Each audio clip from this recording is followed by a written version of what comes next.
சுட்டி கதைகள் சுட்டி கதைகள். சோழபுரம் என்ற சிறிய கிராமத்தின் ஓரத்தில் ஒரு பழைய மண் வீட்டில் முருகன் குடும்பம் அமைதியாக வாழ்ந்து வந்தது. முருகன் அருகிலுள்ள நகரத்தில் வேலை செய்து வந்தார். ஆனால் எதிர்பாராத சூழ்நிலைகள் அவர் வாழ்வின் அடிப்படையையே உலுக்கின.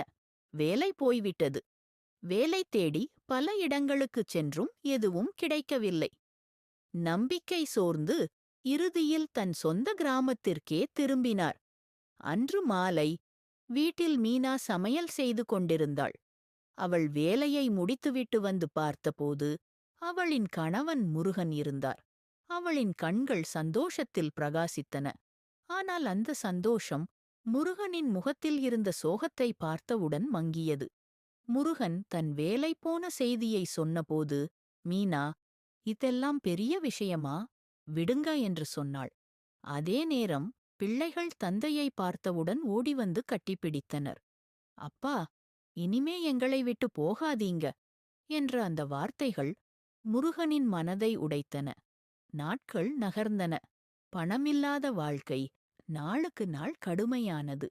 இருப்பினும் அவர்கள் ஒருவருக்கொருவர் துணையாக இருந்து வாழ்க்கையை சமாளிக்க முயன்றனர். அந்த நேரத்தில் புத்தாண்டு நெருங்கி வந்தது. குழந்தைகள் ஆசையுடன், அப்பா, இந்த புத்தாண்டுக்கு எங்களுக்கு புது துணி வேணும்பா என்று கேட்டனர். அந்த ஒரு வரி முருகனின் மனதை துளைத்தது. அன்று இரவு முழுவதும் அவருக்கு தூக்கம் வரவில்லை. அப்போதுதான் ஒரு யோசனை. பொம்மை வியாபாரம். ஆனால் முதலீடு செய்ய பணம் இல்லை. மறுநாள் முருகன் கிராமத்தின் வட்டிக்கடைக்காரரிடம் சென்றார். பணத்தை வாங்கினார். நம்பிக்கையுடன், நிச்சயம் வட்டியோடு திருப்பித் தருவேன் என்று சொன்னார். அன்று முதல் பொம்மை வாங்குங்க, பொம்மை வாங்குங்க என்று குரல் ஒலித்தது. ஒரு நாள் முழுக்க கத்தியும் ஒரு பொம்மை கூட விற்கவில்லை. வட்டி கொடுத்தவர் முருகன் பணம் கொடுக்காததால் அவரை இழுத்துச் சென்றார். அந்த நேரத்தில் மீனா முன் வந்தாள். இந்த பொம்மைகளை நாமே போய் விற்கலாம் என்று துணிச்சலாக சொன்னாள்.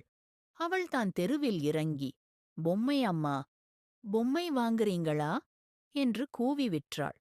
அந்த நாள் அதிர்ஷ்டம் திரும்பியது. விற்ற பணத்தோடு வட்டியும் முதலையும் திருப்பிக் கொடுத்து முருகனை விடுவித்தாள். மீனா முருகனை வீட்டிற்கு அழைத்து வந்ததும் குழந்தைகள், அப்பா, இனி நீங்க கடன் வாங்கினா எங்களுக்கு எதுவும் செய்ய வேண்டாம்பா என்று சொல்லி அழுதனர். இதை கேட்ட முருகன் கண்ணீர் விட்டு கதறினார். அப்போது மீனா, பொம்மை வித்த லாபத்துல கொஞ்சம் பணம் இருக்கு. சரி வாங்க, போய் புது துணி எடுத்துட்டு வருவோம் என்று சொன்னாள். அதற்கு குழந்தைகள், எங்களுக்கு புது துணி எல்லாம் வேணாமா, அத நம்ம பயனுள்ளதாக சேமிச்சு வச்சுக்கலாம் என்று சொன்னார்கள். இதை கேட்டவுடனே மீனாவுக்கு ஒரு யோசனை வந்தது. அதை முருகனிடம் சொன்னாள். நம்ம சின்னதா வீட்டிலேயே இட்லி வச்சு விக்கலாமே என்று. முருகனும் மீனாவின் முடிவிற்கு ஒத்துக்கொண்டு இட்லி வியாபாரத்தை தொடங்கினர். அன்று ஒரே நாளில் அவர்களின் குடும்பத்திற்கு லாபம் குவிந்தது. திடீரென்று மாலை முருகன் குழந்தைகளுக்கும் அவரது மனைவி மீனாவிற்கும் புது துணிகள் வாங்கி வந்தார். இதைப் பார்த்த மீனா, இதை எப்படி வாங்கினீர்கள் என்று கேட்டாள். அதற்கு முருகன், இது இன்றைக்கு நமக்கு வந்த லாபத்தில் வாங்கின துணி என்று சொன்னார்.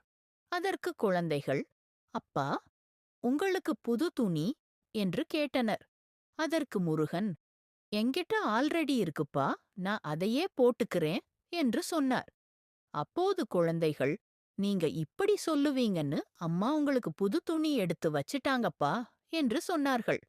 இதை கேட்ட முருகன், நான் ரொம்ப கொடுத்து வச்சவன், நீ கிடைத்ததுக்கு என்று மீனாவை பார்த்து சொன்னார்.